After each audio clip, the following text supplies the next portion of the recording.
Olá a todos os professores, a paz do Senhor. Estamos aqui para mais um subsídio para a nossa aula da Escola Bíblica Dominical.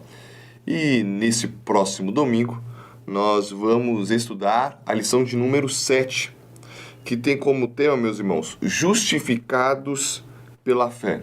O nosso texto-chave ele se encontra em Gálatas, capítulo de número 2, e o verso de número 16, que vai dizer assim: sabemos que ninguém é justificado pela prática da lei, mas mediante a fé em Jesus Cristo. Assim, nós também cremos em Cristo Jesus para sermos justificados pela fé em Cristo e não pela prática da lei, porque pela prática da lei ninguém será justificado. Então, nessas aulas, meus irmãos, nós temos como objetivos, primeiro, fazer com que os jovens então compreendam que somos justificados pela fé e não pelas nossas obras. Segundo, fazer com que eles reflitam sobre o que realmente quer dizer ter fé em Jesus.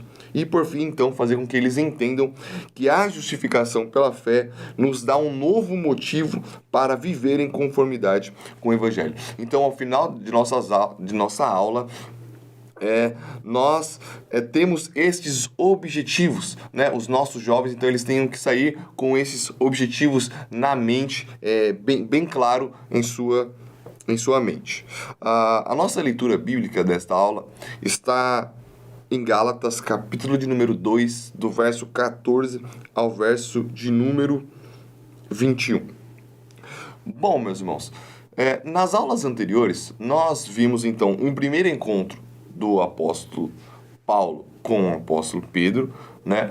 E neste primeiro encontro, nós vemos então uma unidade. Nós vemos então que as mãos foram estendidas a Paulo. Quer dizer, havia ali uma conformidade, havia ali uma unidade. Eles estavam dizendo, olha, entre nós a comunhão. Aquilo que Paulo prega, o evangelho ao qual Paulo prega, também é o mesmo evangelho de que nós, os apóstolos de Jerusalém, também pregamos. Então ali havia uma conformidade, ali havia uma unidade. Só que aí, no outro trecho da carta aos Gálatas, Paulo ele vai citar então, a partir do verso de número 11, um outro encontro que ele teve com o apóstolo Pedro. Só que agora lá em Antioquia. Na aula anterior, nós já vimos isso, e já vimos que Pedro ele tem uma atitude hipócrita, né, neste encontro.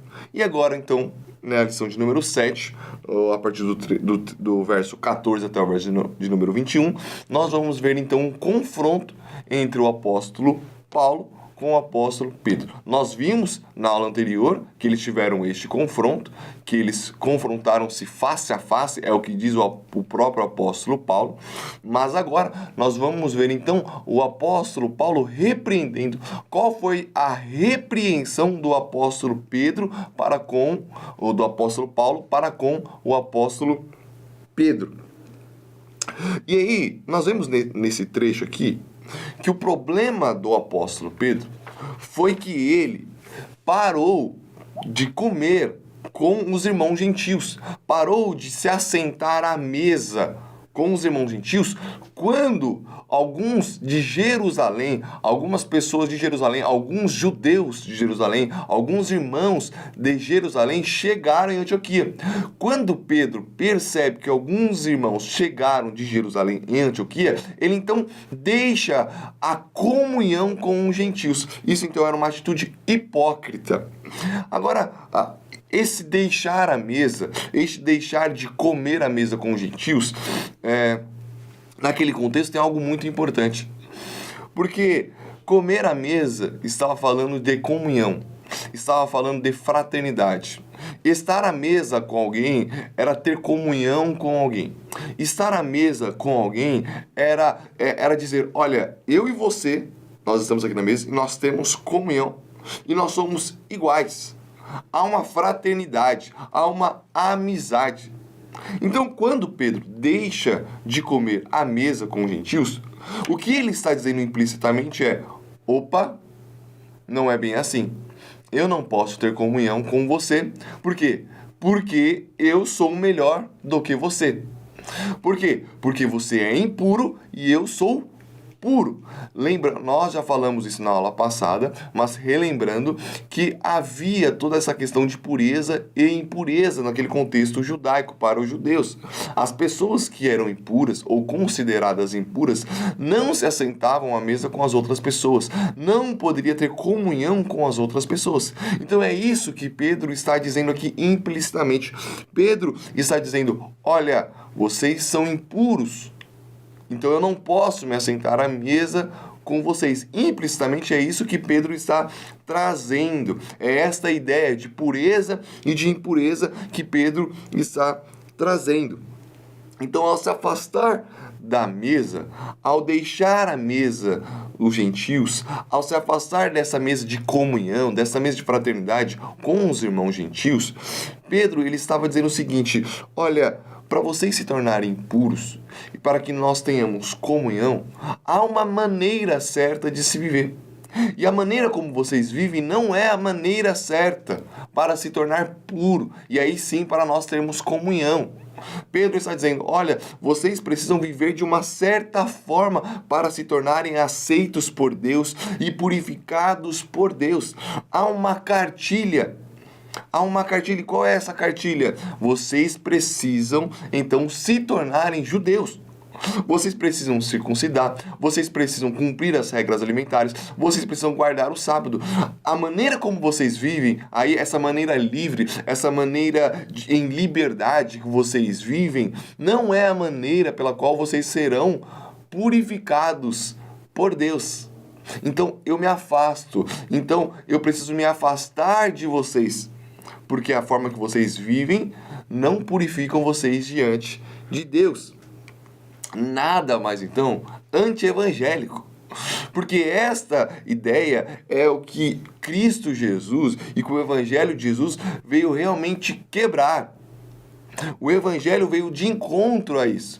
Lembrando que o Evangelho, na lição de número 3, nós discutimos e refletimos que o Evangelho não é uma cartilha de boas maneiras.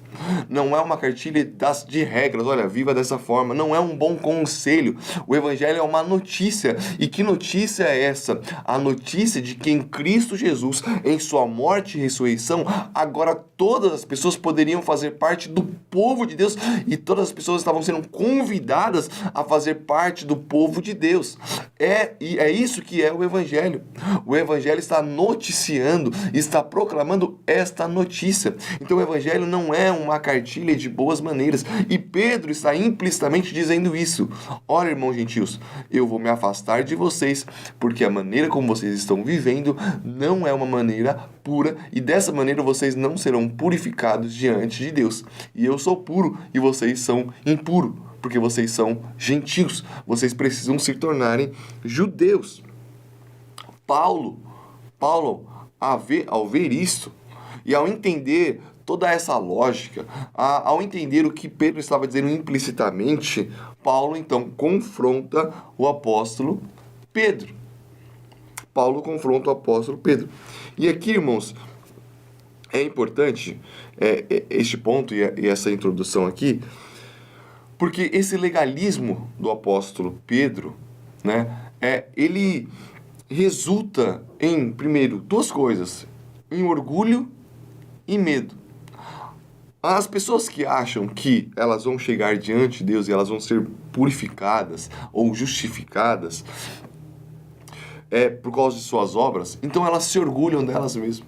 O orgulho delas é nelas mesmas.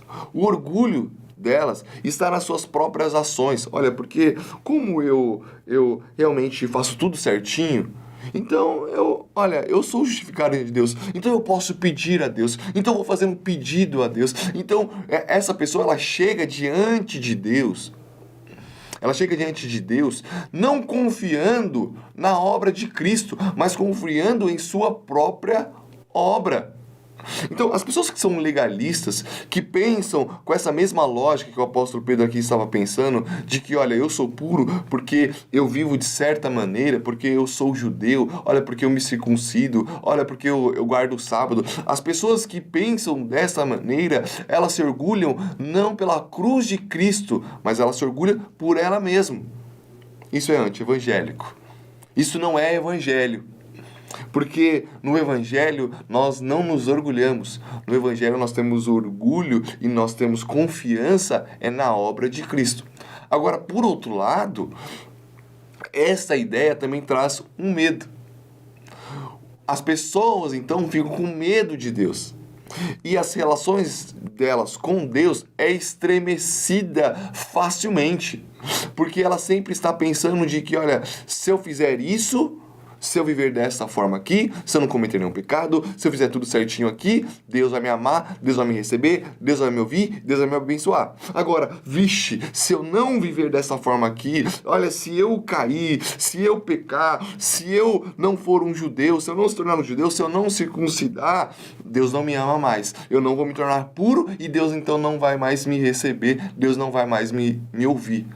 Veja, por um lado você tem um orgulho nas suas próprias obras, mas por outro lado você tem um medo, um viver em medo.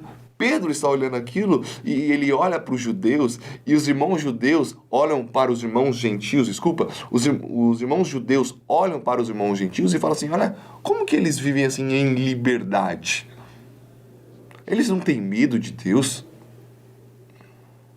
Porque é isso. Porque os irmãos gentios, eles estão sob o Evangelho, que é a notícia de que em Cristo Jesus Deus nos resgatou, Ele nos purificou, Ele nos justificou e Ele nos chamou para fazer parte do seu povo. Não é uma atitude minha que vai fazer com que Deus me justifique ou não. Não é um pecado meu, mas também não é um mérito meu. Nada é sobre nós, mas tudo é sobre a obra de Cristo Jesus. E esse ponto aqui é importante, porque nós precisamos deixar esse falso orgulho, mas também deixar esse medo de Deus, de achar que Deus, Ele está olhando para nós, vendo, olha, Ele está fazendo tudo certinho, olha, Ele está guardando o sábado certinho, está guardando o sábado, então Ele pode ser, então Ele pode vir até mim. Não é isso. Ninguém pode se chegar diante de Deus achando que é justificado pelas suas obras. Nós chegamos diante de Deus com humildade e com confiança na obra de Cristo Jesus. E é isso que Paulo fala para o apóstolo Pedro. Ei, Pedro, ninguém é justificado pelas obras da lei. Olha, no verso 16, Paulo então vai falar essa sentença que ela sintetiza a verdade do Evangelho. Paulo então fala para Pedro, ei Pedro, sabemos que ninguém é justificado pela prática da lei, mas Pedro, mediante a fé em Jesus Cristo. Assim nós também cremos em Cristo Jesus para sermos justificados pela fé em Cristo e não pela prática da lei. Porque pela prática da lei ninguém será justificado. Então essa é a síntese do Evangelho, falada pelo apóstolo Paulo diretamente ao apóstolo Pedro. Ei, Pedro, você está achando que você é justificado? Você está achando que você é puro porque você é judeu? Porque você guarda o sábado? Porque você é circuncidado? Porque você cumpre as regras alimentares? Não.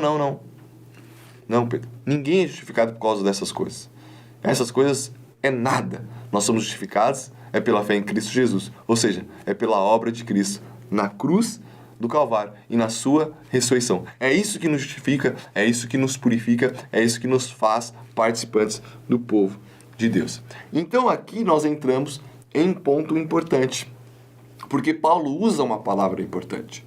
Paulo usa justificação. Ele vai falar assim, olha, ninguém é justificado.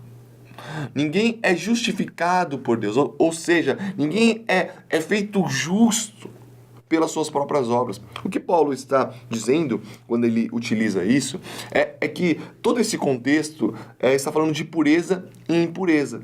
Paulo está falando, olha, ninguém vai chegar diante de Deus puro, ou seja, agradável a Deus pelas suas próprias obras. Nós sabemos, irmãos, que no Antigo Testamento, para se achegar a Deus, ou seja, para sacrificar e fazer um sacrifício diante de Deus, o sacerdote, então, só o sacerdote poderia entrar para fazer o sacrifício pelo povo. diante de Deus. E o sacerdote, ele tinha que estar puro, purificado, para agradar a Deus. E para Deus, então, receber o sacrifício do povo.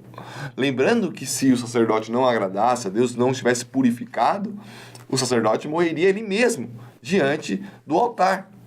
Então havia essa ideia de purificação, de que para se achegar diante de Deus era necessário estar purificado, era necessário ser puro.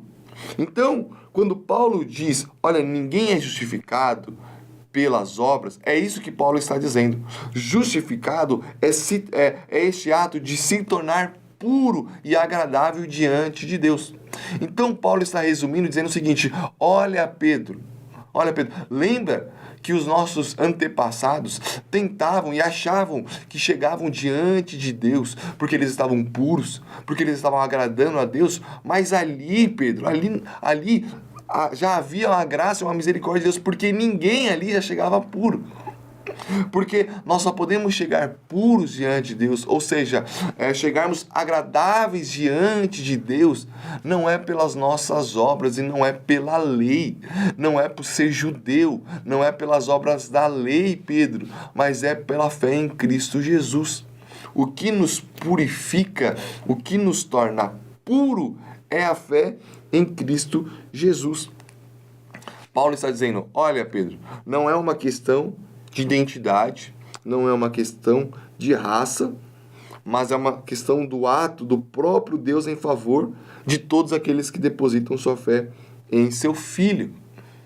Não é uma questão de ser judeu ou não, não é uma questão étnica, não é que há uma etnia melhor do que a outra, não é que Deus escolheu uma etnia, escolheu os judeus e falou assim, olha, vocês são os melhores e só vocês vão se tornarem puros e agradáveis diante de mim. Não é mais isso, Pedro. Isso ficou no passado. O Evangelho está trazendo uma outra notícia de que nós podemos se tornar puros e agradáveis a Deus não pelos nossos méritos, mas pelos méritos de Cristo Jesus. Paulo, então, está dizendo o seguinte, meus irmãos, olha, a marca distintiva do povo de Deus não é mais a circuncisão, não é mais a obediência à lei judaica, mas sim a fé em seu Filho, a confiança no Evangelho de Jesus Cristo. Então Paulo está dizendo assim para Pedro, Pedro, ninguém pode bater no peito e dizer assim, olha, eu faço parte do povo de Deus porque eu sou judeu. Olha, eu faço do povo de Deus porque eu sou circuncidado. Essas marcas, elas ficaram para trás. Não existe mais essa marca distintiva. Agora, qual que é a marca distintiva? Agora, como que nós sabemos que nós fazemos parte do povo de Deus? Como nós sabemos que nós podemos chegar diante de Deus? Como que nós sabemos que nós podemos ser agradável diante de Deus? É pela fé em Cristo Jesus. A marca distintiva do povo de Deus agora é a fé em Cristo Jesus. Não é mais o fato de ser circuncidado. Não é mais o fato de ser judeu. Não é mais esse fator étnico. Agora é o fator da fé em Cristo Jesus. É isso que nos marca. É por isso, Pedro, Paulo está dizendo, né, implicitamente também. É por isso, Pedro, que nós podemos assentar à mesa com os judeus. Porque agora não é mais uma questão étnica, não é uma questão de você ser circuncidado ou não, agora é uma questão de fé em Cristo Jesus. Nós que temos fé em Cristo Jesus, podemos sentar à mesa e ter comunhão à mesa. Por quê? Porque nós chegamos diante de Deus justificados pelos méritos de Cristo Jesus. Não é porque eu sou melhor do que você, não, agora é pela fé nele, em Cristo Jesus. É isso que Paulo está falando. Ou seja, essa verdade, essa síntese da verdade do Evangelho está nos libertando. E está libertando os gentios e está também libertando os judeus dessa tentativa ineficaz de sermos justificados diante de Deus por meio de nossas obras e de nossos méritos. É por isso que o texto de Gálatas e a carta aos Gálatas é a carta da liberdade. Porque Pedro estava, então, tentando colocar para os gentios uma forma de se ver. Estava colocando amarras. Olha, circuncide. Olha, cumpre as regras. E o Evangelho não. O Evangelho traz uma liberdade. O Evangelho nos livra dessa tentativa, irmãos, ineficaz de sermos justificados diante de Deus. Porque aqueles que tentam ser justificados diante de Deus pelas suas boas ações não vivem liberdade, mas vivem em uma escravidão. Porque nós não conseguimos nos tornarmos puros por nós mesmos. Não é o nosso ato, não é a nossa boa maneira de se viver que nos purifica. Não, nós somos impuros. O que nos purifica é o sangue de Cristo e é a nossa confiança nele. Quando nós depositamos a nossa fé em Jesus, aí Jesus começa então a nos purificar e a nos justificar. E nós chegamos diante de Deus humildes, mas chegamos diante de Deus com fé nele, com confiança nele. E é isso que nos purifica. É essa atitude de confiar em Deus, então, que nos purifica, que faz com que Deus comece a nos purificar e a mudar a nossa vida. Então, nós vivemos então agora em uma liberdade, não tentando agradar a Deus por nós mesmos, não tentando agradar a Deus por fazer tudo certinho. Não. Acabou essa tentativa ineficaz de agradar a Deus pelos nossos próprios atos. Agora nós confiamos na obra de Cristo Jesus. E é por meio dessa fé em Jesus Cristo, que Deus vai nos lapidando, que Deus vai nos moldando e Ele nos purifica. E assim nós nos tornamos agradáveis a Deus e participantes do seu povo. Paulo, então, aqui, neste trecho, ele está de forma incisiva, meus irmãos, mostrando a incapacidade humana de ser aceito por Deus e de fazer parte do seu povo por meio de suas próprias forças. Ele é enfático em demonstrar, não é por você, nem sobre você, e sim pela fé nele. Tudo se resume em Cristo Jesus e na fé que nós temos em Cristo Jesus. O que nós precisamos, então, é de confiarmos em Cristo Jesus. E aqui, então, nós chegamos no tópico 3 dessa lição, que vai falar, então, sobre a fé em Jesus Cristo. Paulo está dizendo, olha, ninguém é justificado, ninguém se torna puro e agradável diante de Deus por meio de suas próprias obras e por meio das obras da lei, pelo marcador étnico. Mas então, como que nós somos justificados? Como que nós nos tornamos puros e agradáveis a Deus? Então, nós nos tornamos puros e agradáveis a Deus quando nós confiamos e quando nós temos a fé em Cristo Jesus. O marcador agora distintivo do povo de Deus é a fé em Cristo Jesus. Agora, a pergunta que nós fazemos e que nós devemos fazer, e esse tópico 3 é exatamente isso, para nós refletirmos juntamente com os jovens sobre a questão da fé. O que é fé em Cristo Jesus? O que é ter essa fé que nos justifica? Se somos justificados pela fé em Cristo Jesus, que fé é essa? Que tipo de fé é essa? E aqui eu coloco que Paulo não está falando de uma fé popular. Ou seja, tem pessoas que pensam que fé é simplesmente o fato de crer. Olha, eu creio. Se nós perguntarmos para as pessoas, olha, você crê em Deus? A maioria das pessoas vão dizer que sim. Você tem fé? Não, eu tenho fé. Por quê? Porque eu acredito. Eu acredito em Deus. Elas acham que fé é acreditar na existência de Deus. Pronto. Você tem fé? Tenho fé. Por quê? Porque eu acredito em Deus. Elas acham que fé é acreditar em Deus. Outras já pensam que ter fé é aquele pensamento positivo. É pensar assim, não vai acontecer. Você tem fé? Claro que tenho, claro que tenho. Né? A pessoa faz até assim, aquela cara assim. Por quê?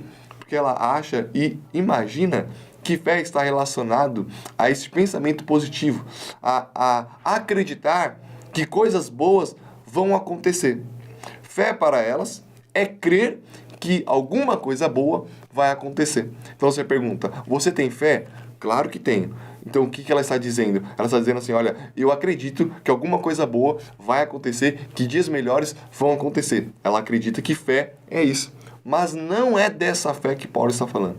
Não é dessa fé, dessa simples crença na existência de Deus, porque isso não quer dizer nada, mas também não é nessa crença de que alguma coisa boa vai acontecer. Esse pensamento positivo, ou esse pensamento positivo do futuro, de que coisas boas vão acontecer na vida, não é desse tipo de fé que o apóstolo Paulo está falando. Não é simplesmente uma crença, mas fé aqui está falando de uma confiança. Eu acho que a palavra ainda melhor para significar fé é confiança. O que Paulo está dizendo para Pedro é: Pedro, quando você se afasta dos gentios e se acha puro, você está confiando em você. Você está confiando no seu marcador étnico. Você está confiando nas suas próprias ações. Mas não é isso que nos justifica. O que nos justifica é a obra de Cristo. Mas é confiar. É nós lançarmos a nossa confiança em Cristo Jesus. Ou seja, nós colocamos de lado todos os nossos méritos. Nós confiamos em apenas um mérito de Cristo Jesus. Fé, portanto, nós colocamos aqui, é a confiança que depositamos em Jesus, em sua obra e em suas palavras. Só que interessante que aí nós utilizamos aqui o trecho do teólogo Parker, porque ele explica como que fé é interessante. Porque a fé é uma realidade de dois tons. Uma resposta à autorrevelação de Deus em Cristo, que é ao mesmo tempo intelectual e relacional. A fé, então, tem esses dois aspectos. Primeiro, intelectual e relacional. Por isso que a fé não é uma simples crença. Eu acredito em Deus. Não, a fé não. A fé tem esses dois tons. Primeiro, intelectual e segundo, relacional. O que isso quer dizer? Fé, então, meus irmãos, quando nós dizemos que nós temos fé em Cristo Jesus, ela tem esse tom de intelectualidade, ou seja, de conhecer a Cristo, de conhecer as verdades do Evangelho. Se nós dissemos que nós temos fé em Cristo Jesus, nós temos que saber no que nós cremos, no que nós acreditamos. Uma pessoa que diz que tem fé em Cristo Jesus, mas não sabe do que se trata o Evangelho, ela não tem fé em Cristo Jesus. Porque a fé tem este tom, tem este aspecto do lado intelectual, do lado do saber. Aqueles que têm fé em Cristo Jesus sabem o que Cristo Jesus fez, sabem a verdade do Evangelho, do que significa o Evangelho. Agora, por outro lado, não é apenas este saber, este conhecer a verdade do Evangelho, mas também tem o tom relacional. Aqueles que têm fé em Cristo Jesus se relacionam com Cristo Jesus. Ou seja, fé em Cristo Jesus, essa fé de que Paulo está falando, é uma fé de que faz com que a gente entenda o Evangelho, conheça o Evangelho, conheça a palavra de Deus, estude a palavra de Deus, mas também esteja com relacionamento, engendrando um relacionamento com Cristo Jesus. Ter fé em Cristo Jesus, então, é conhecer as verdades do Evangelho, é conhecer os termos do Evangelho, mas também é se relacionar com Cristo Jesus. O Parker vai dizer, então, ter fé é uma questão de conhecer as verdades do Evangelho. Então, este tom intelectual. A pessoa, a posição e a obra de Jesus Cristo. De acolher os termos do Evangelho, ou seja, salvação de pecados e nova vida com Deus. E, por fim, de receber o Cristo do Evangelho, determinando-se a viver como seguidor dele, negando-se a si mesmo, carregando a própria cruz e servindo sacrificialmente. Isso, então, é que significa ter fé em Cristo Jesus. E aqui, nós devemos, então, perguntar aos nossos jovens se realmente eles têm fé em Cristo Jesus, ou se eles somente têm uma crença em Deus, em Cristo Jesus. Será que eles conhecem a verdade do Evangelho? Será que eles conhecem quem é Cristo e a sua palavra? Será que eles estão empenhados em conhecer a palavra de Deus? Porque fé precisa disso. Para termos fé em Cristo Jesus, precisamos de conhecer a verdade do Evangelho. Precisamos conhecer a palavra de Deus. Não é possível termos fé em Cristo Jesus sem conhecer a sua palavra. Também será que os nossos jovens estão acolhendo os termos do Evangelho? Será que eles estão acolhendo aquilo que a palavra de Deus fala? Ou eles simplesmente só sabem? Eu conheço a palavra de Deus, mas você está acolhendo a palavra de Deus? E por fim, será que os nossos jovens estão neste relacionamento com Cristo, que a cada dia vai nos moldando e vai fazendo com que a gente se pareça mais com Cristo? Se alguma dessas respostas for negativa, então é porque nós precisamos refletir juntamente com eles de que talvez nós não tenhamos a fé e a confiança em Cristo Jesus. Talvez temos uma simples crença, um simples pensamento positivo. Mas a fé em Cristo Jesus, ela tem este tom intelectual, mas também esse tom relacional. Por fim, então chegamos aqui no tópico de número 4 da nossa lição, que tem o título Crucificados com Cristo. Porque nós dissemos até agora, e você está explicando, digamos assim, para os seus alunos, que, olha, não é mais pelo marcador étnico que nós somos justificados, ou seja, que nós nos tornamos puros diante de Deus e agradáveis diante de Deus. É pela fé em Cristo Jesus. E ora, nós agora já descobrimos o que é a fé em Cristo Jesus. Aí a grande questão é, bom, se nós nos tornamos puros não pelas nossas obras, mas sim pela fé em Cristo Jesus, então não importa mais a maneira como eu vivo. Não importa mais como que eu me visto, como que eu me relaciono com as pessoas, o que eu vejo, o que eu falo. Isso não importa mais, porque o que importa, o que Paulo está dizendo, que o que importa então é a fé em Cristo Jesus na obra da cruz do Calvário. É isso. Pronto. E aí, Paulo, então, no verso 17 e 18, ele vai dizer o seguinte, olha, se porém, procurando ser justificados em Cristo, descobrimos que nós mesmos somos pecadores, será Cristo então ministro do pecado? Porque é isso que ele está dizendo. Olha, aí ele continua, de modo algum, se reconstruo o que destruí, provo que sou transgressor. Pois por meio da lei eu morri para a lei, a fim de viver para Deus. Fui crucificado com Cristo. Assim, já não sou eu quem vive, mas Cristo vive em mim. A vida que agora vivo no corpo, vivo pela fé no Filho de Deus, que me amou e se entregou por mim. Olha, Paulo, então agora eu não preciso mais, a maneira como eu vivo não importa mais, porque agora o que importa é somente Cristo Jesus e a obra dele na cruz do Calvário. É isso, pronto, estou livre para fazer o que eu quero? Não.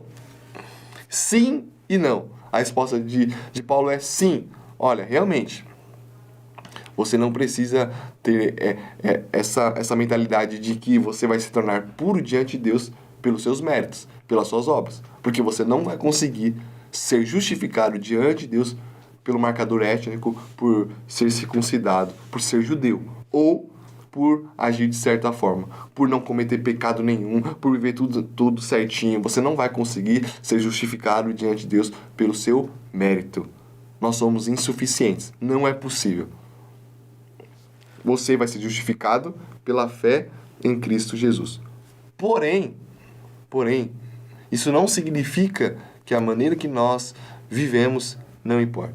Porque a maneira que nós vivemos, ela revela se nós temos fé em Cristo Jesus realmente. Aqueles que têm fé em Cristo Jesus verdadeiramente, agora se conformam a Cristo.